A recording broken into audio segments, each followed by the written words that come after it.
Hi there everybody, thank you for joining me today. It's Verity here from inkybutterfly.com, and it is not a card making tutorial today. I'm just going to show you how I've made these little treat bags that I'm going to give to my work colleagues as little gifts. So they just hold, you know, those infamous chocolates that we have at this time of year. So there's just 3 in here. You probably could fit 4 in, but that's the way I'm divvying them up. I'm putting 3 in mine. Really simple, quick and easy to do. And I thought while I'm at it, I may as well switch the camera on and just talk you through how I've made that. Okay, so each of these uses a half sheet of 12 by 12 paper. So it's 6 inches, and then I've cut it down to 10 inches, okay? And the coordinating tag is actually made from the leftover piece, so keep hold of that. And all we're going to do there is we're going to actually fold that in half, because we don't need to measure that, and cut that down to 3 inches, and then we'll make our little tag out of that in the end. Alright, so you could make some separate tags as well, and then so you can make 2 bags and 4 tags out of a single sheet of paper. This happens to be the Heartwarming Hugs collection, but of course you use whatever you've got, whatever you fancy using. That's what we're going to do. So I'm going to pop that over there, and then we just need to do some scoring. So for projects like this, I do like to use my Simply Scored board. Okay, and hopefully you can see those measurements across the top there.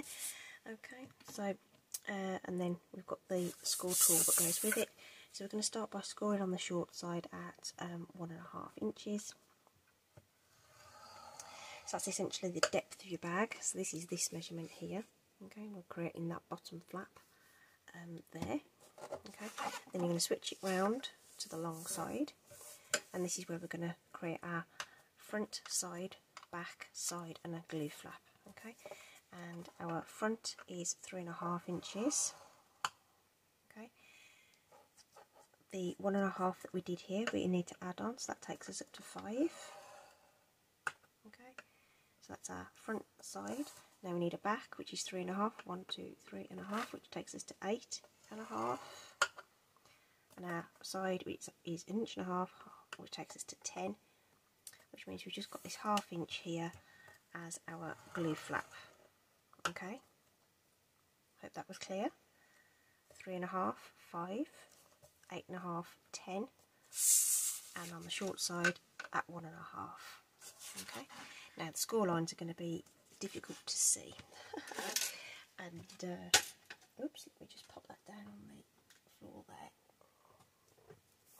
Okay, so you're going to want to burnish all those score lines. So I tend to start with this, I don't know whether it's easier to see on the red side, I don't know.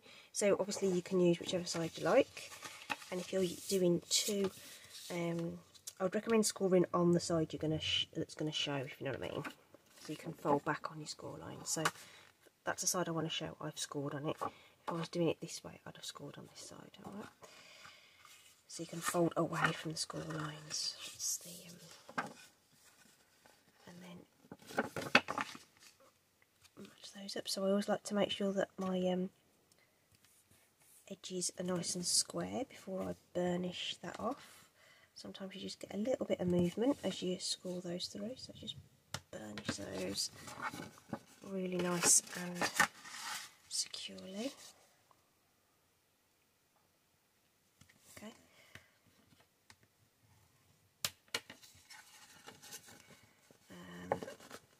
And that one, and just lining it up, making sure it's all nice and square. And then this is our final little bit at the end, which is going to end up being our little glue flap. Okay, so we've essentially got, hopefully you can see, some rectangular panels at the top there. Excuse me. Ooh. I haven't sneezed on a video for some time, but there you go. At one time I thought I was allergic to filming. It seemed to happen every time I switched the camera on. Okay, so this bottom portion where we've got this 1.5 inch score line, okay, we're going to cut up here to create our flaps. So I like to use sort of larger scissors for this. So just along those score lines. Now because this is designer series paper, I am not going to notch in. If it was cardstock, I would. Okay, so I haven't found it was particularly necessary for these bottom flaps on this particular project. Okay, this last one, we're going to cut up the score line there, and then we're going to take off this little skinny rectangle just at an angle. So we are creating a bit of a wedge there. Okay, and then on this top bit here, I'm just going to take off that corner. Okay, so those bits that fold round are worth notching out, but I don't find it necessary for these bottom flaps for a designer series paper bag of this type. Okay, right, simple. So just because it's easier, I'm twisting it around so I can access this little flap here, just to run my stamp and seal along. If you've got tearing tape, whatever tape, then use that. And if you sort of turn it over, fold it across, and then bring your other side over, that will put that into place for you, and you can see how that's shaping up. Okay, we keep it flat and just sort of peel back our flaps. So we've got 2 big flaps and 2 small flaps. So I put my tape along the edge of these 2 long flaps like so.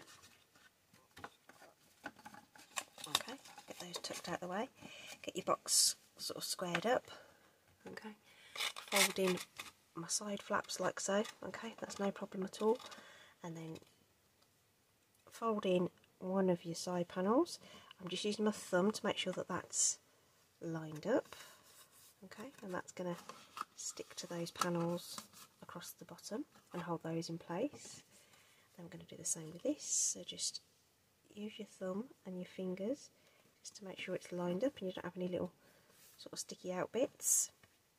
So that's the panel we've just folded over, so we've got a nice smooth finish on this edge, and we've got the join here. So this is the front of our package now. Alright, so we're going to pinch in the sides here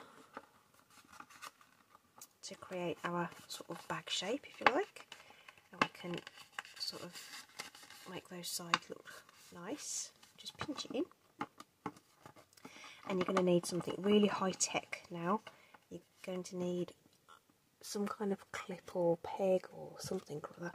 So I've got some old retired library clips that I couldn't bear to part with, that I'm going to use to hold my bag shut, just so that I can do the holes, which I'm going to use a good old-fashioned hole punch for. Okay, so we don't carry any hole punches anymore, but I find this does the trick. This thing is older than I am, but anyway, there you go, and it just about goes round those flaps. So I'm just getting that lined up. It's going in as far as it can, and I can see where it's going to punch, and that's going to be, that's 4 layers of paper that it's going through, so it's going to be quite a thing to punch through. If you've got other tools that will do the job, then obviously use those, but this is what I've got, and it does the job just grand. Okay, so don't do what I did the other day and start constructing your box without putting in your little goodies. So like I say, I've got those ever famous you know, sweeties that I'm going to put 2 in the bottom, and then I'm going to sort of nestle the other one in between, so they're sort of sitting there. Okay, now I'm going to pinch that back together again with my clips because I found it made it easier for tying the bows and things around it. So just put that to one side just for a sec because we need to just prepare our little tag. So this is that little scrap of paper that we had left over. So I'm just going to cut down some white cardstock, just 3 inches as well, which will provide our backing for writing on. Okay, it's slightly wider, which is intentional because it gives me some contrast, so it's sort of hard to see that against that pattern paper because there's no contrast, but I've made it just ever so fractionally wider. You don't have to, whatever suits you really.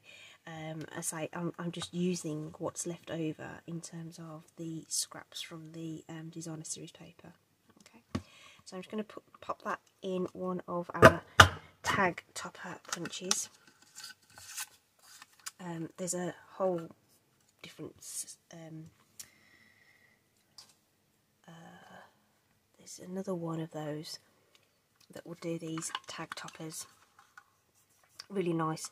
They're designed to fit a 2-inch piece of paper or cardstock, but obviously if it's narrower than that then it will go in just fine. You just need to make sure it's all lined up. Really, really nice because it's quick, easy to do. And the only reason I put them in together is so that I could just make sure that the two ends were going to match up really. Just going to use just a teensy bit of what are they called? Seal, just to secure them together. Nothing fancy. Ooh, nothing fancy. Just a little something just to secure them. Okay. You could also round the corners if you wanted with your detailed trio. I'm just not going to bother. Okay. So the next thing to do is to thread through the ribbon. I'm using this real red double stitched ribbon. Okay, so I'm just going to eyeball how much I need. It's about that much. Okay, so I just sort of went like that. I went, oh, well, yeah, that looks like it will be alright. So that's got a bit of a point on it, so we can pull that through. Oh, gosh. And then through this hole, she says. Like so. So I just like to make sure that it's sort of sitting nicely at the back, if at all possible. Oops, tag's trying to get away. I'm just going to thread my tag on.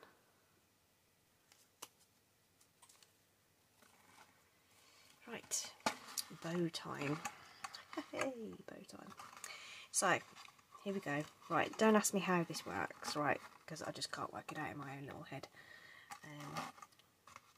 Right, so I've got that secured like so, and I find that if I do my first knot, doesn't matter, it doesn't seem to matter what I do, if I do my first knot like this, oh God, let's have it, not fingers and thumbs, shall we? The tag will sort itself out in a minute. If I do my first knot the right way up, and then turn my project upside down, and then tie my bow, for some reason it works out. I literally have no idea why. It must be the way I tie it, but I can't work out exactly what magic happens that means that this then ends up the right way around. I've got no idea. So there we go. Look, see, the right way up. If I'd have tied that, you know, the right way, the tails would have been like up in the air. It's really, really weird. Okay. So, as always with bows, we can fuss and faff with those. Okay. Oh, there we go. That's sitting okay now. Now we can just adjust our tag so it sits nice. And that is basically it. Okay. So it's a really, really quick project to do. We just need to trim these a little bit.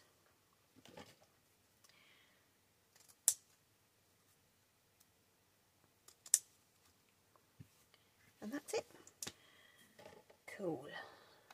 Really super quick and easy to do, and you can do, like I say, 2 of those with matching tags from a single sheet of 12 by 12 paper. Okay, super duper.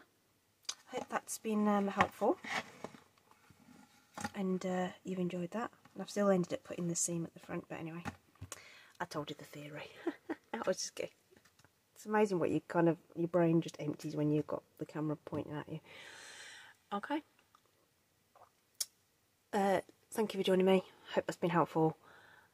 See if whether you fancy making anything, and it should give you an idea of what you can make. Thanks ever so much. Stay safe. Take care. I'll see you soon. Bye.